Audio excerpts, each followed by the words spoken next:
स्वागत है आपका स्टूडेंट क्वेस्ट में। मैं बीके मौर्य प्रस्तुत हुआ हूँ एक नए वीडियो के साथ।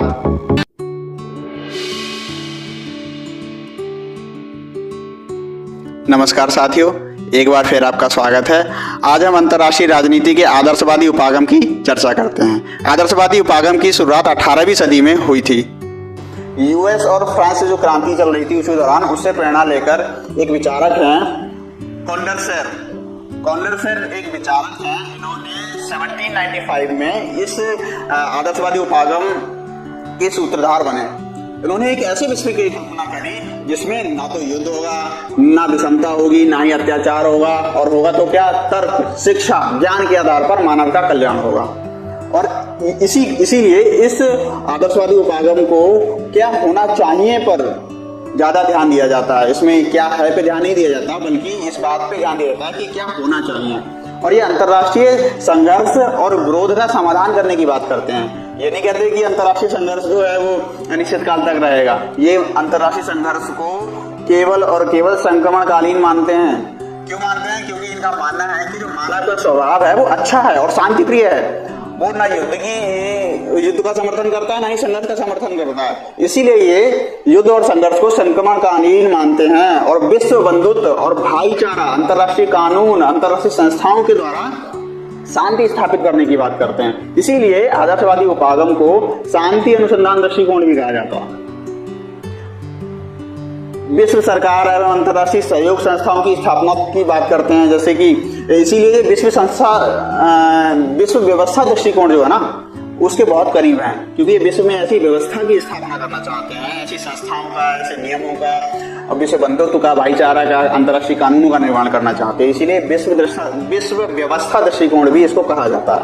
इसके कुछ विचारक हैं, जैसे पास्कल लामी है, डेविड हेरोल्ड हैं, और समर्थकों में वुडरो विल्सन हैं, रविंद्रनाथ टैगोर हैं, और भारत से पंडित जवाहरलाल नेहरू जी हैं।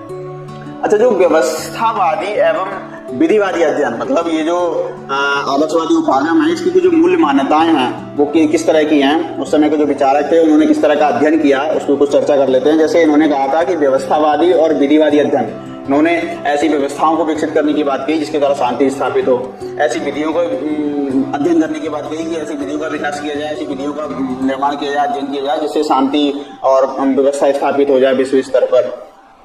इसीलिए एक रिसर्चर हैं सर अल्फ्रेड जिमर्न, इन्होंने राष्ट्र संघ की संकल्पना कर डाली।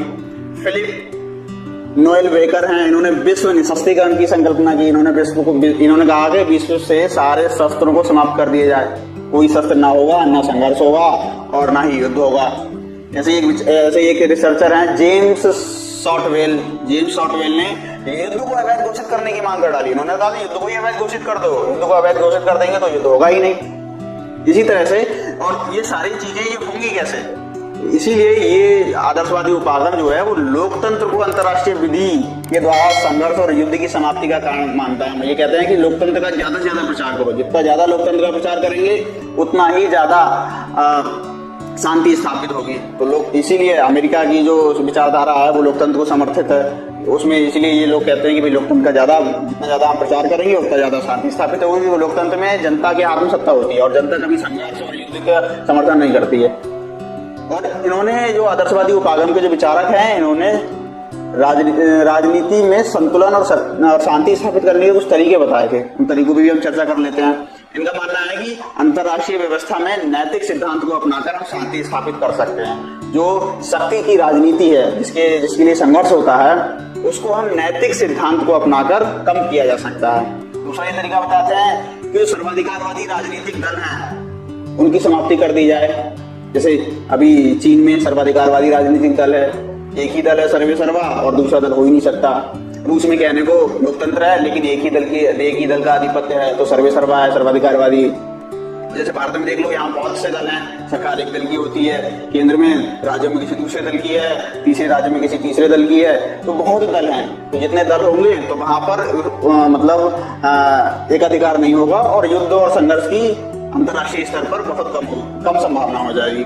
और ये तीसरा कहते हैं कि विश्व सरकार की स्थापना कर दो, ऐसी सरकार बना दो उसका नियंत्रण राज्यों को हो जाए तो वैश्विक स्तर पर, तब हम शक्ति संतुलन और शांति की स्थापना कर सकते हैं। इसके उन्होंने कुछ उदाहरण भी बताए थे, जैसे उस समय में जब ये 1980 का जो वो 18वीं जो सदी चल रही थी, उस दौरान वुड्रो विल्सन ने 14 सूत्रीय घोषणा पत्र जारी किया था और राष्ट्र संघ की संकल्पना जारी की थी द्वितीय विश्व युद्ध समाप्त होने के दौरान। तो एक और थिंकर हैं या विचारक जो भी कहें हम, उन्होंने 1939 में 1929 में युद्ध के उन्मूलन पर जोर दिया। इनका नाम है कैलान ब्रिया पैक्ट। इन्होंने युद्ध उन्मूलन पर जोर दिया। और वहीं अपने भारत के पंडित जवाहरलाल नेहरू जी, इनका पंचशील सिद्धांत आया 1954 में, उन्होंने भी विश्व शांति की बात की थी, शांति स्थापित करने की बात की, संघर्ष न करने की बात की। तो ये सारे के सारे आदर्शवादी उपागम के जो अपनाए जाने के जो कुछ उदाहरण मिलते हैं वो भी हैं। अच्छा, इन आदर्शवादी जो उपागम है, इसकी आलोचना भी बहुत की जाती है। इसकी आलोचना इसलिए की जाती है कि इन्होंने शक्ति संघर्ष की अवहेलना कर डाली। इन्होंने कहा कि सब कुछ अच्छा है, मनुष्य एकदम अच्छा है, वो शक्ति संघर्ष चाहता ही नहीं है और शक्ति संघर्ष है ही नहीं। तो उन्होंने जो शक्ति के लिए जो संघर्ष है, जो मचा पड़ा है घमासान, उन्होंने इसकी ही अवहेलना कर डाली।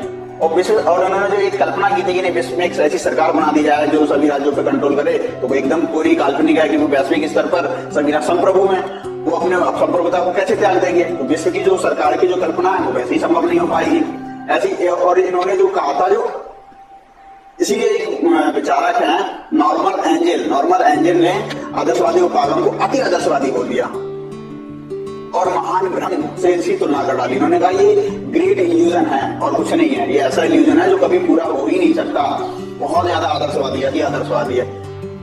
तो आदर्शवाद के बारे में इतना ही।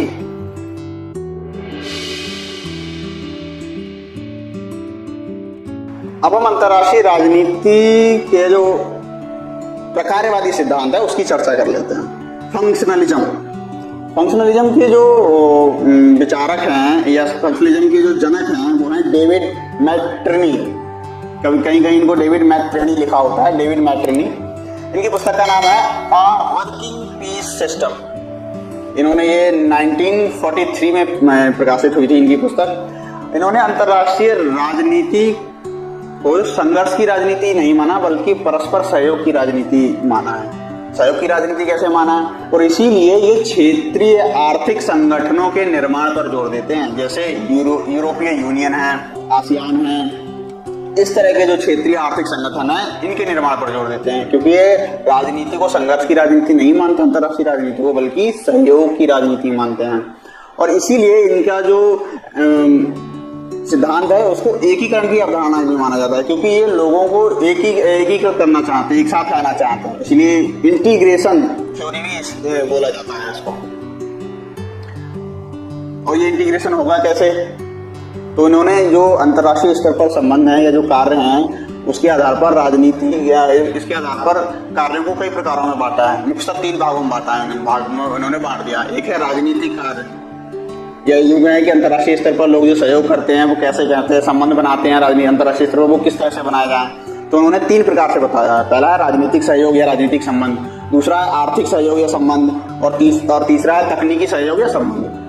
तो ये 3 स्तरों पर इन्होंने 2 देशों के बीच के जो संबंध है उनको डिवाइड कर दिया और कहा इन्होंने राजनीतिक जो संबंध है ना वो बनाने बहुत कठिन है। तो इसीलिए इन्होंने आर्थिक और तकनीकी सहयोग पर जो ध्यान दिया। इन्होंने कहा कि आर्थिक और तकनीकी संबंधों को हम बनाएंगे तो राजनीतिक संबंध अपने आप से सही हो जाएंगे। तो इसी को स्पिल ओवर इफेक्ट भी कहा जाता है। स्पिल ओवर इफेक्ट का मतलब कि एक क्षेत्र में हम अच्छा करेंगे तो बाकी के बचे क्षेत्रों में भी अच्छा होने लगेगा। एक क्षेत्र में हम सहयोग करेंगे तो बाकी के क्षेत्रों में भी सहयोग धीरे धीरे होने लगेगा। तो इसीलिए ये लोकतांत्रिक, और ये होगा कैसे? ये लोकतांत्रिक शासन व्यवस्था और उदारवादी आर्थिक प्रणाली और संवैधानिक शासन का समर्थन करते हैं। इसके समर्थन से क्या होता है कि लोकतांत्रिक शासन व्यवस्था में ही सहयोग की बात की जाती है, वहां मूल्यों की, अपने स्वतंत्रता की बात की जाती है, समानता की बात की जाती है। और उदारवादी आर्थिक प्रणाली में खुला व्यापार होता है और संवैधानिक शासन तंत्र में सीमित सरकार होती है। तो इसके द्वारा एक नियम का सेट होता है, इनके सबके द्वारा ये क्षेत्रीय सहयोग और एकीकरण पर ध्यान देते हैं और कहते हैं कि एक क्षेत्र में अच्छा करेंगे तो बाकी क्षेत्रों में भी अच्छा होगा। और ये राजनीति के क्षेत्र में सहयोग किन किन क्षेत्रों में अभी हम डिस्कस कर चुके हैं कि तकनीकी और आर्थिक क्षेत्रों में सहयोग करने की बात करते हैं। और ये जो बात करते हैं आर्थिक और तकनीकी क्षेत्रों में, ये गैर राजनीतिक क्षेत्र हैं, राजनीतिक क्षेत्र नहीं है। और इनका मानना है कि जैसे जैसे हम गैर राजनीतिक क्षेत्रों में सहयोग बढ़ाते जाएंगे, समय के साथ में राज्य की जरूरत ही नहीं होगी, राज्य एक समय के बाद लुप्त हो जाएगा।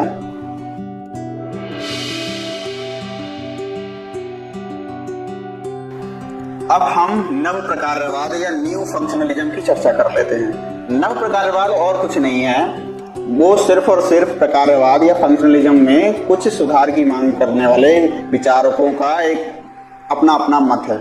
जैसे इसके जो प्रमुख विचारक हैं वो अर्नेस्ट बी हॉस, इनकी पुस्तक का नाम है द यूनाइटिंग ऑफ यूरोप। ये 1958 में इनकी पुस्तक का प्रकाशन हुआ था।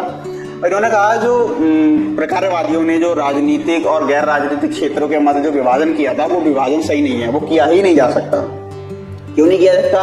क्योंकि क्षेत्रीय आर्थिक संगठनों में सहयोग के अलावा विवाद नहीं होते हैं और विवादों को सुलझाने के लिए राजनीति का हस्तक्षेप बहुत जरूरी है।